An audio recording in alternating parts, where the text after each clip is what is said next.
The phone, Bill, you brought more Nvidia ahead of the print. You've also added to your Oracle position in this market right now. What's your thesis around AI infrastructure? I mean, I think the AI build-out has its balance sheet. I mean, this $500 billion financing deal with Nvidia mitigates the bear case.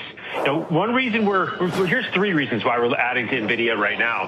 One, it was 7.25% in our portfolio, and it trades about 7.75% to 8% in the S&P. We were underweight Nvidia, so we bumped it to 8.25%. The next thing is this thing trades at 20 times forward, earnings growth over 100%. The main bear case being mitigated, we think the fundamentals warrant significant multiple expansion. And then finally, the price action, you know, at the 200-day moving average, when the market had weakness through the end of July, and it's now rallying back towards these highs. I think they're in reach.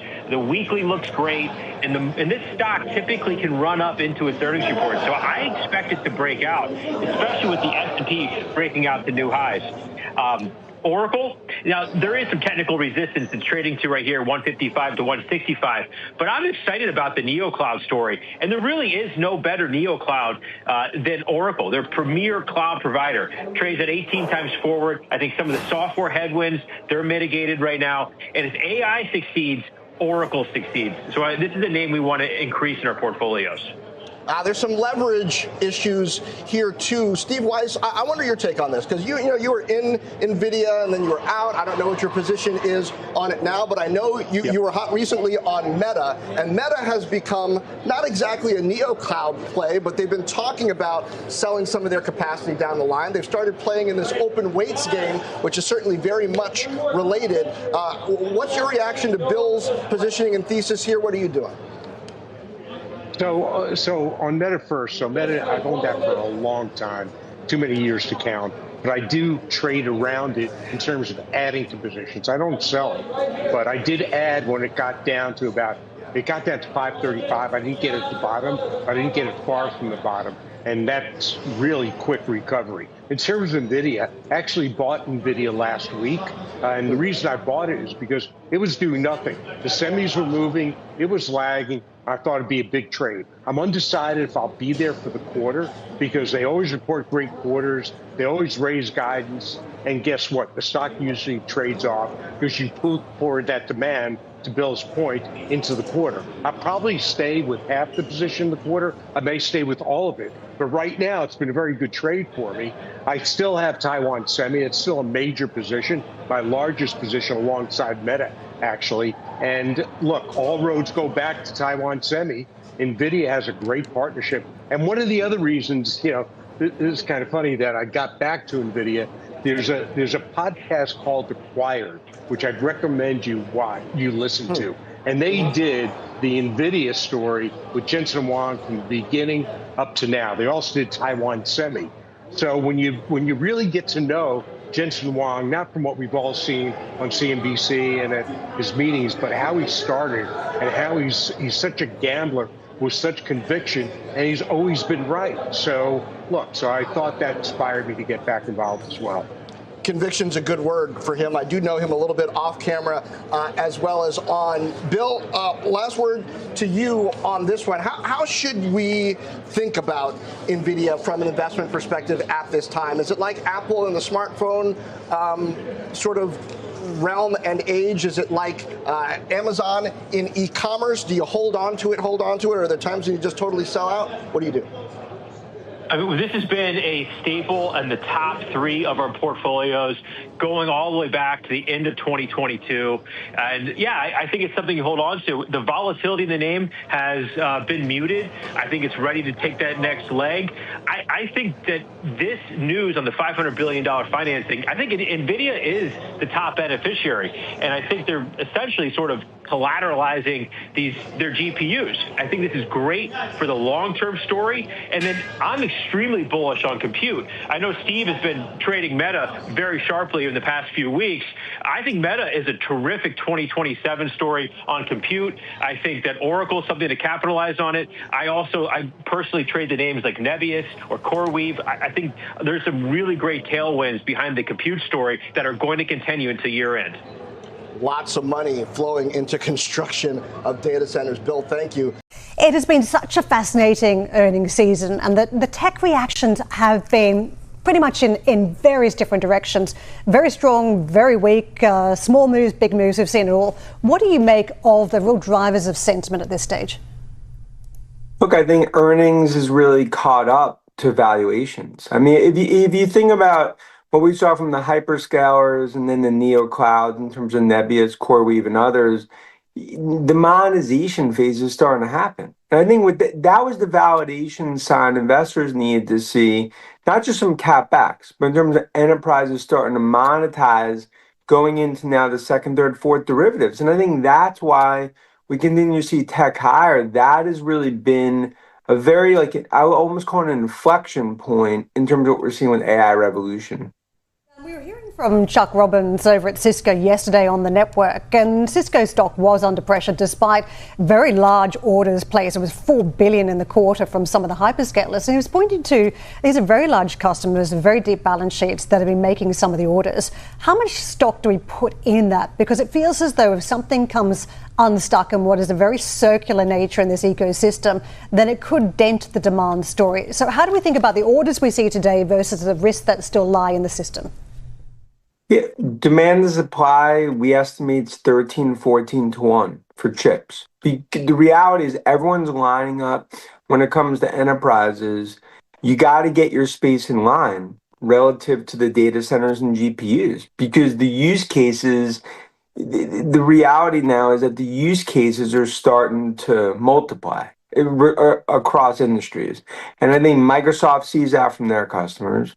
Robin, Cisco, they see that. I think IBM sees that. And you go across the board, that's really the validation side. I think that's why this earnings season was so important. I mean, I think specifically when you look at Microsoft is really the one that stood out, because that shows enterprise are doubling down. And once the CapEx dollars, for every dollar in CapEx, $5 to $6 multiplier across the rest of tech. So to bet against that, that's really been, I think, a very, very difficult bet, given we believe we're still early in this growth cycle. And you mentioned the word validation. Let me throw that back at you, because to me it seemed as though Nvidia had validation from all the top financiers on Wall Street this week. Everybody piled in to try and underwrite this asset class that is compute $500 billion worth. It feels extraordinary to believe that these very sophisticated money managers would have missed something as they've done their due diligence on the financing arrangements here. I mean, what was your reading on the $500 billion in financing? I think the worries about circular financing, we've talked about for months. There's pieces of it that ultimately still need to play out. But this was huge in terms of the validation and the market needed to see. Because you're talking about some of the best banks, and basically the best bank in the world, that have now bet on it. And when you look at what Godfather of AI, Jensen, and Nvidia are doing, there's a supply-demand issue. And I think everyone recognizes it from the industry, and now from a financing perspective, and really in terms of compute being almost essentially an asset class. And it's not stopping, because we're still at a point where when you think about US, China, okay, that's really the two-horse race, but we're starting to see in Middle East, starting to see in Australia. And, Europe, you really sprouts of now from an AI perspective. But where's the compute coming from? That's why you look at Kospi, Korea, you can name memory players on one hand. Chip players, they're golden. It's really going through a golden age that they're seeing. Jared, stay on the charts for a second, because we're 12 days out from NVIDIA, and those 12 days are going to go very quickly. What are you seeing there? Let's take a look at the chart. So here's a one-year chart of NVIDIA. Let's actually expand this to 3 years, because remember in the beginning of this bull market, which actually started in the back half of, in the later part of 2022, NVIDIA was a huge part of that. But NVIDIA spends a lot of time going sideways. I'm going to draw here's 2024 to 2025, here's 2025 to 26, and we're just in another big trading range right here. What's the catalyst going to be for NVIDIA? I don't know. I think the hyperscalers, when they came out with their earnings this year, especially Microsoft, the demand is there that I'm seeing, but there are a lot of concerns. So, Nvidia is the poster child for the picks and shovels trade, and if I'm going to be bullish on memory, I'm also going to be bullish on Nvidia, but I don't think Nvidia has the same gas in the tank that some of these other trades do. Inez, one thing that worries me into this Nvidia report, the quarter is going to be huge. I think the outlook is going to be huge, but I do think at this point, a lot of these huge things have been factored into the stock price. Most definitely. Look, but I wouldn't put it past Jensen Huang to come out with just a blockbuster earnings. But the question is what will happen after those earnings? Because a lot of times with Nvidia, you see that the action on the stock doesn't have the same type of momentum that you have in some of the other AI high flyers. So as Jared was pointing out, I mean, it is the bellwether for the AI trade. It is the bellwether for the financing of the AI trade as well when we're talking about all these circular financing deals. But you see that Wall Street doesn't seem too concerned about it. I mean, we are at all-time highs right now for the markets, despite early in the week that announcement about those financial firms and Nvidia tying up. Software is going to be a major piece of this AI revolution. Now, is it today? No. But when you look at the use cases, 6, 12, 18 months, Palantir at the end of the day is a software company. And look, they've seen early because they're able to see around corners. Others are trying to follow them. When you look at PE and you look at things like we see at Workday, that's a very positive sign for the market as it plays out. Dan, Karen and I were talking earlier, the VanEck Semiconductor ETF up just over 2% over the last 3 months.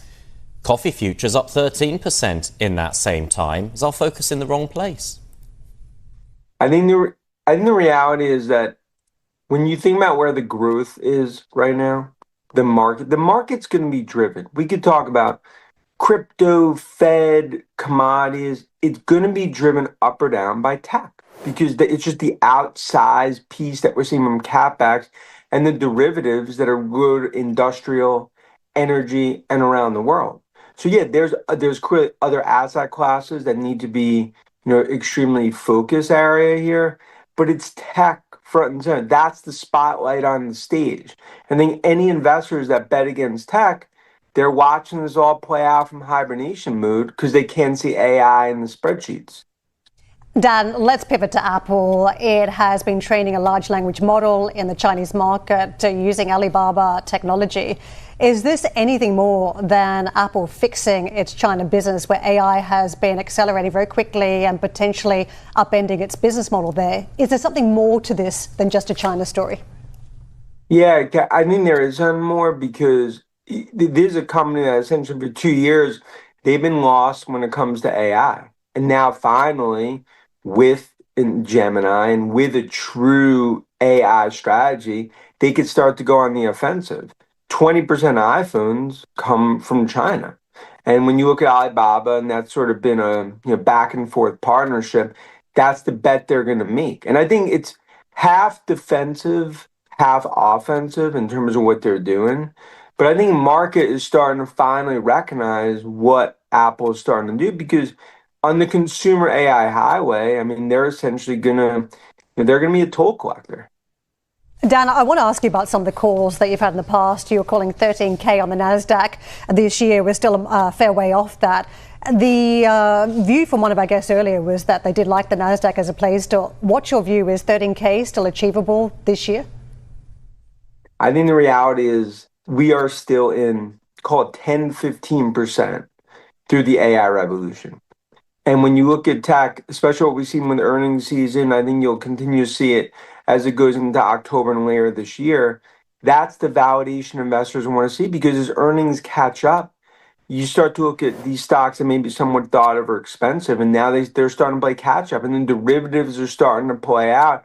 It's still, you get the popcorn out relative to what we're seeing in tech. And I think bet against that that's been really a very, very tough bet given really a tidal wave of CapEx dollars that we're seeing play out. Dan, I'm also interested by the moves we've seen in terms of sovereign debt costs, because even as interest rate expectations for a hike have eased because of the cooler inflation prints we've had this week, we have still seen the cost of borrowing for the US government rise. And of course, that then has implications for everyone else who is borrowing. And the hyperscalers, the big tech companies, the AI infrastructure build out is now partly being funded by borrowing. They're issuing new paper.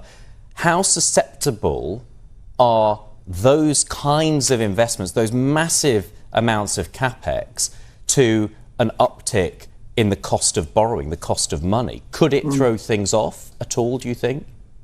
Yeah, it's a great question.